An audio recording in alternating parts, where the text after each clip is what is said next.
बिस्मिल्लाहिर्रहमानिर्रहीम। अस्सलामु अलैकुम। मुल्क फारिस पर एक बादशाह हुकूमत करता था। वो बड़ा रहमत दिल और इंसाफ पसंद था। उसका बेटा शहजादा रहमान भी अपने बाप की तरह दलेर था। बादशाह को शिकार का बहुत शौक था। वो अक्सर घने जंगलों में शिकार खेलने जाता। एक दफा गर्मी का मौसम था। बादशाह का दिल शिकार खेलने को चाहा। हुक्म की देर थी, तमाम इंतजामात हो गए और बादशाह शिकार के लिए चल पड़ा। सारा दिन बादशाह शिकार में मसरूफ रहा कि शेर, चीते, बारहसिंगे शिकार किए। शाम हुई तो ये शिकारी काफिला वापसी के लिए चल दिया। अभी आधा सफर भी तय न किया था कि बादशाह को एक निहायत खूबसूरत हरन नजर आया। बादशाह ने फौरन कमान में तीर जोड़ा और निशाना लेकर छोड़ दिया। उधर कमान से तीर निकला, उधर हरन चौकड़ियां भरता भाग खड़ा हुआ। निशाना खता हो गया तो बादशाह गुस्से में आ गया। उसने घोड़े को एड़ी लगाई और हरन के ताकुब में चल दिया। मुहाफिज और वजीर वगैरह भी पीछे लपके, मगर बादशाह तेज रफ्तारी से घोड़ा दौड़ाता उनकी नजरों से ओझल हो गया। बादशाह ने कई बार हरन का निशाना लेकर तीर चलाए, लेकिन हरन को एक भी ना लगा और हरन झाड़ियों में गायब हो गया।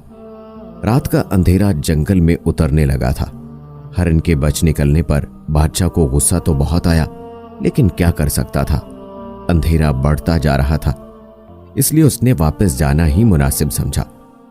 बादशाह ने घोड़े की बाग मोड़ी और एड़ी लगाने ही वाला था कि रात की खामोशी को चीरती किसी के रोने की आवाज उसके कानों में पड़ी। बादशाह चौंक पड़ा। आवाज किसी औरत की थी। उस वीरान और भयानक जंगल में औरत कहां से आ गई? पहले तो बादशाह ये सोचकर घबरा गया कि कोई भूतनी या चुड़ैल तो नहीं, लेकिन फिर उसे ख्याल आया कि मुमकिन है और कोई मजलूम औरत हो। रोने की आवाज करीब से आ रही थी। बादशाह घोड़े से उतर आया और लगाम थामकर उसकी तरफ बढ़ा। दरख्तों के झुंड में एक पुराना कुआं था, जिसकी मुंडेर पर एक निहायत ही खूबसूरत औरत बैठी रो रही थी। उसका रंग दूध जैसा सफेद और बाल सुनहरी थे। उसने फटे पुराने कपड़े पहन रखे थे। बादशाह ने नजदीक जाकर बड़े नरम लहजे में पूछा, ए खातून, तू कौन है और इस वीरान जंगल में बैठी क्यों रो रही है? मैं इस मुल्क का बादशाह हूं, मुझे बताओ, किसने तुम पर जुल्म किया? औरत आंसू बहाते हुए कहने लगी, ए बादशाह, मेरा नाम नगीना है। मैं पड़ोसी मुल्क की रहने वाली हूं। मेरा बाप मर गया तो चचा ने सारी जायदाद पर कब्जा कर लिया और मुझे जंगल में खूनखार जानवरों का लुकमा बनने के लिए छोड़ गया है। ये कहकर औरत जोर जोर से रोने लगी। बादशाह को इस पर रहम आया। बादशाह ने उसे अपनी मलका बनाने का फैसला किया। उसकी पहली मलका तो कई साल हुए फौत हो चुकी थी। बादशाह ने नगीना को घोड़े पर बिठाया और वापस चल दिया। थोड़ी दूर ही गया था कि उसके वजीर और मुहाफिज मिल गए, जो उसे ढूंढते फिर रहे थे। बादशाह उनके साथ वापस महल में लौट आया। अगले दिन बादशाह ने नगीना से शादी कर ली और वो मलका नगीना बन गई। घर घर खालिस घी के चिराग जलने लगे। हर तरफ नौबतें और नकारे बजते रहे। हर आला और अदना खुशियां मना रहा था कि एक दिन तक बादशाह की शादी की खुशी में जश्न मनाया जाता रहा। शहजाद रहमान को भी बहुत खुशी हुई थी। वक्त इस तरह गुजरता चला गया, मगर नई मलका आने के कुछ ही अरसे बाद बादशाह की तबीयत खराब रहने लगी। वो दिन ब दिन कमजोर होता जा रहा था। शहजादा रहमान, वजीर आजम और दूसरे दरबारी बड़े परेशान हुए।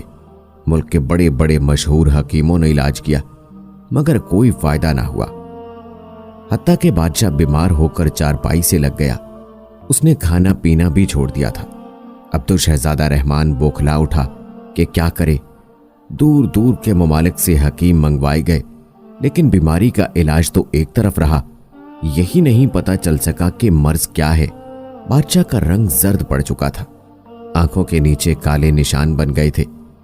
शहजादा रहमान ने फैसला किया कि मुल्क के सबसे बड़े नजूमी के पास जाना चाहिए, ताकि पता तो चल सके कि बात क्या है। ये नजूमी शहर से दूर एक पहाड़ी गार में रहता था। शहजादा रहमान उसके पास पहुंचा तो नजूमी ने हिसाब लगाकर कहा, ऐ शहजादे, बादशाह सलामत की बीमारी की वजह मलका है। क्या? शहजादा उछल पड़ा और बोला, यह किस तरह हो सकता है? नजूमी बाबा, मैं तुम्हारी बात नहीं समझा। नजूमी ने कहा, ए काबिल एहतराम शहजादे, मेरा हिसाब बताता है कि मलका असल में इंसान नहीं है बल्कि नागिन है, इंतहाई खतरनाक और जहरीली नागिन। सुनो, जब कोई सांप 500 साल का हो जाता है और इन 500 सालों में किसी इंसान की नजर उस पर न पड़ी हो, तो उसे ये ताकत हासिल हो जाती है कि वो जब चाहे इंसान या किसी भी जानवर का रूप धार सकता है। मलका भी एक ऐसी ही नागिन है जिसे रूप बदलने की ताकत मिल चुकी है, और अब वो बादशाह के जिस्म में अपना थोड़ा थोड़ा जहर दाखिल कर रही है। नजूमी बाबा, अगर तुम सही कह रहे हो तो एक बात समझ में नहीं आती कि आखिर नागिन को बादशाह सलामत से क्या दुश्मनी है जो वो उन्हें मार डालना चाहती है। नजूमी ने दोबारा जायचा बनाया और कहा, शहजादे, हुजूर, आज से 10 साल कबल बादशाह सलामत ने जंगल में एक नाग को हलाक कर दिया था, और वो काला नाग उस नागिन का भाई था और ये इंतकाम ले रही है। नागिन अगर चाहे तो एक ही बार डसकर बादशाह सलामत को हलाक कर डाले, मगर वो अपना जहर थोड़ा थोड़ा बादशाह के जिस्म में दाखिल कर रही है ताकि वो सिसक सिसक कर मरे। शहजादे ने यह सुना तो गुस्से से कांपने लगा। म्यान से तलवार निकाल कर लहराई और कहा, मैं उस बदबख्त नागिन को अभी जाकर टुकड़े टुकड़े कर दूंगा। नहीं शहजादे हुजूर, ऐसा करना मुनासिब ना होगा। वो बड़ी चालाक नागिन है। अगर आपका वार खाली गया तो वो आपको हरगिज ना छोड़ेगी, और डस लेगी तो फिर मुझे क्या करना चाहिए? नजूमी बाबा, शहजादे नागिन को आप सिर्फ उसी वक्त हलाक कर सकते हैं जब वो नागिन के रूप में हो। आपका तीर सीधा उसके फन में जाकर लगना चाहिए। याद रखें, अगर आपका निशाना खता हो गया तो आप नागिन के गुस्से से कभी ना बच सकेंगे। वो आपको डसकर हलाक कर देगी। लेकिन ऐ नजूमी बाबा, मैं मलका को इंसान से नागिन के रूप में आने पर किस तरह मजबूर कर सकता हूं? उसका हल भी मेरे पास है। मैं आपको एक खास दवाई की पुड़िया देता हूं। आज रात का खाना खाते वक्त होशियारी से वो दवा पानी में हल करके मलका को पिला दीजिएगा, और बादशाह की ख्वाबगाह में मौजूद पानी की सुराही को खाली कर देना। ख्वाबगाह के दरवाजे पर ताला लगा देना। इस दवाई के असर से आधी रात के वक्त मलका को शदीद प्यास लगेगी, और फिर जो होगा वो आप खुद ही देख लेंगे। मगर एक बात ध्यान से सुन ले, ये काम बड़ी होशियारी से करना होगा। मलका को जरा बराबर भी शक नहीं होना चाहिए। नजूमी बाबा, जैसा आपने कहा है मैं वैसा ही करूंगा। ये कहकर शहजादा वापस महल में आ गया। रात हुई, खाने का वक्त आया तो शहजादे ने बड़ी होशियारी से दवाई मलका के पानी के गिलास में डाल दी। मलका को पता ही ना चल सका और वो पानी पी गई। थोड़ी देर बाद ही शहजादा उठ खड़ा हुआ। मलका ने हैरानगी से कहा, क्या बात है शहजादे, आज तुमने बहुत कम खाना खाया है। तुम्हारी तबीयत तो ठीक है ना? जी हाँ, बस आज भूख कुछ कम थी। आप इत्मीनान से खाए, शहजादे ने मुस्कुराते हुए कहा, और कमरे से बाहर निकल आया। वो तेजी से दौड़ता हुआ बादशाह की ख्वाबगाह पहुंचा और सुराही का पानी बहा दिया। इस काम से फारिग होकर शहजादा ख्वाबगाह के सामने वाले कमरे में छुप गया। कुछ देर बाद ही मलका ख्वाबगाह में चली गई। शहजादे ने फौरन नजूमी की हिदायत के मुताबिक पर बाहर ताला लगा दिया और खुद तीर कमान लेकर रोशनदान में बैठ गया। बादशाह और मलका मुसहरी पर पड़े सो रहे थे। रात आधी से ज्यादा गुजर गई तो यकायक मलका को जोरदार प्यास लगी। वो उठी और सुराही से पानी लेना चाहा, मगर सुराही तो शहजादे ने पहले ही खाली कर दी थी। मलका ने दरवाजा खोलकर बाहर निकलना चाहा, लेकिन दरवाजा तो बंद था। शहजादा रहमान रोशनदान में छुपा बैठा ये सब मंजर देख रहा था। दवाई के असर से मलका को ऐसी जबरदस्त प्यास लगी कि उसका मुंह खुल गया। उसे यूं लगा जैसे हलक में कांटों का जंगल उगाया हो। मलका परेशान हो गई थी कि कहां से पानी हासिल करके प्यास बुझाए। ख्वाबगाह से एक छोटी सी नाली बाहर को जाती थी। यह खाली नाली गंदे पानी के निकास के लिए बनाई गई थी। मलका ने फैसला किया कि नागिन बनकर नाली के रास्ते बाहर जाकर पानी पीना चाहिए। वो दबे कदमों बादशाह के पास आई। बादशाह तो सारे घोड़े बेचकर सो रहा था। मलका को जब ये इत्मीनान हो गया कि बादशाह बेखबर सोया पड़ा है तो उसने जमीन पर एक लोड लगाई और अगले ही लम्हे फर्श पर एक मलका की जगह एक स्याह नागिन मौजूद थी। शहजादे ने जब ये मंजर देखा तो कांप उठा। नजूमी बाबा ने सच ही कहा था। नागिन की स्याह खाल चमक रही थी वो बल खाती लहराती नाली के रास्ते बाहर निकल गई। शहजादे को वक्त ही ना मिल सका कि तीर चला सके। शहजादा जल्दी से रोशनदान से उतरा, घूमकर बाग में पहुंच गया।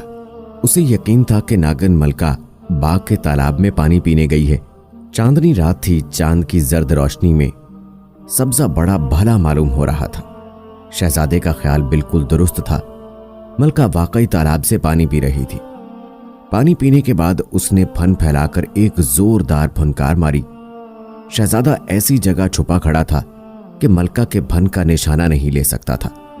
नागिन मलका कुछ देर घास पर लहराती रही, फिर एक तरफ चल पड़ी।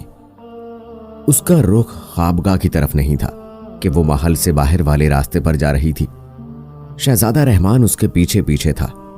महल से निकलकर मलका उस रास्ते पर होली जो जंगल को जाता है। शहजादा रहमान बड़ी होशियारी से उसका पीछा कर रहा था। ये भी खुदा का शुक्र था कि चांदनी रात थी, वरना अंधेरे में नागिन कब आती। नागिन मलका घने जंगल में पहुंच गई। एक गार के बाहर रुककर उसने जोरदार फुनकार मारी। उसके फुनकार के जवाब में गार के अंदर एक दूसरे नाग की खौफनाक फुनकार सुनाई दी। उफ खुदाया, कैसी भयानक फुनकार थी। वो जैसे बैक वक्त कई देगें चूल्हे पर चढ़ी सनसन आ रही हों।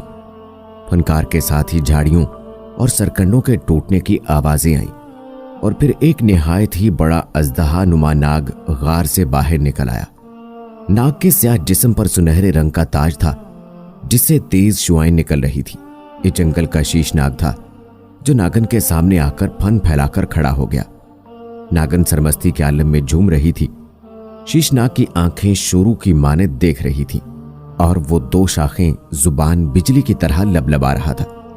दोनों नाग कुछ देर एक दूसरे को देखते रहे, फिर नागन शीशनाग से लिपट गई और वो दोनों नाचने लगे। शहजादा रहमान इस दौरान एक दरख्त पर चढ़ चुका था। वो इंतहाई हैरतनाक और खौफनाक मंजर देख रहा था। तीर कमान उसके हाथ में मौजूद था और वो मुनासिब मौके की तलाश में था। कुछ देर तक नागिन और नाग नाचते रहे, फिर एक दूसरे से अलहदा हो गए। शीशनाग अपने गार में वापस चला गया और नागिन वापसी के लिए मुड़ी। यही वो लम्हा था जिसका शहजादे रहमान को इंतजार था। नागिन का फैला हुआ गलीज चपटा सर उसकी आंखों के ऐन सामने था। शहजादे ने खुदा का नाम लिया, तीर छोड़ दिया। हवा को चीरता सनसनाता हुआ तीर नागिन के फन के आर पार हो गया। नागिन का उठा हुआ सर झटके से पीछे की तरफ जा गिरा। वो बड़े दर्द भरे अंदाज में फुंकारी और बल खाने लगी। बल खाते हुए नागिन ने इंसानी रूप में आने की कोशिश की, लेकिन अभी उसका ऊपर का आधा धड़ ही इंसानी शक्ल में आया था कि उसकी जान निकल गई। नागिन की फुनकारी सुनकर शीशनाग बड़ी गजबनाक अंदाज में फुनकारता गार से निकला। उसके मुंह से शोले निकल रहे थे जो आसपास की झाड़ियों को जलाकर खाक कर देते थे। शहजादा रहमान इस दौरान कमान में नया तीर लगा चुका था। उसने शीशनाग की दाएं आंख का निशाना लेकर तीर छोड़ दिया। तीर निशाने पर बैठा, नाग बुरी तरह बल खाकर तड़पा। शहजादे ने झट दूसरा तीर छोड़ा और नाग की बाएं आंख भी खत्म हो गई। शीशनाग अंधा हो चुका था, उसे अब कुछ नजर नहीं आ रहा था। वो फुनकारे मारता अपना सर बार बार दरख्तों और पत्थरों पर पटक रहा था। शहजादे ने पैदल पे तीर चलाया, नाग को हलाक कर दिया और दरख्त से नीचे उतराया। आधी इंसान और आधी नागिन मलका मरी पड़ी थी।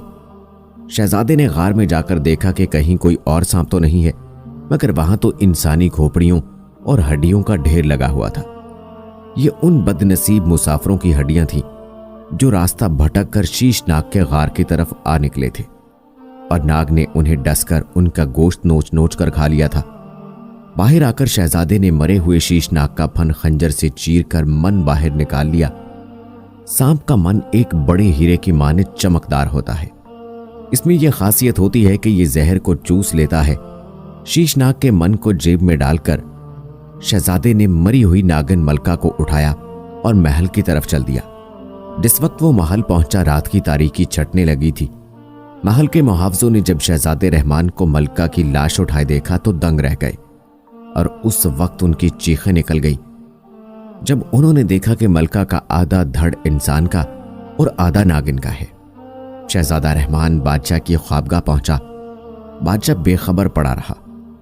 शहजादे ने उसे बेदार किया और सारी कहानी सुना दी। दहशत के मारे एक बार तो बादशाह लरज उठा। इस ख्याल ने ही इस पर कपकपी तारी कर दी थी कि वो खतरनाक नागिन को अपनी मलका बनाए हुए था। उसने एक नागिन से शादी कर रखी थी और यही उसकी बीमारी की वजह थी। ये नागिन मलका का जहर ही था जिसने बादशाह को बीमार कर रखा था। क्योंकि अपने नाग भाई का बादशाह से वो इंतकाम ले रही थी, बादशाह ने शहजादे रहमान को गले से लगा लिया और कहा, बेटा तुमने अपनी जान पर खेलकर इस खबीस नागिन को हलाक करके मुझे नई जिंदगी दी है। अब्बा हजूर, ये तो मेरा फर्ज था। अच्छी औलाद तो वो होती है जो अपने माँ बाप की खिदमत करती है और उनका हर हुक्म मानती है। ये कहकर शहजादे रहमान ने शीश नाग के मन को जेब से निकाला और बादशाह के मुंह से लगा दिया। मन ने फौरन नागिन का जहर चूस लिया और बादशाह भला चंगा हो गया। उसी वक्त नागिन मलका का जिस्म तड़ तड़ के जलने लगा और देखते ही देखते वहां राग के छोटे से ढेर के सिवा कुछ न बचा। फारिस ने तख्तो ताज अपने बेटे रहमान के स्पुर्द कर दिया और खुद याद इलाही में मसरूफ हो गया।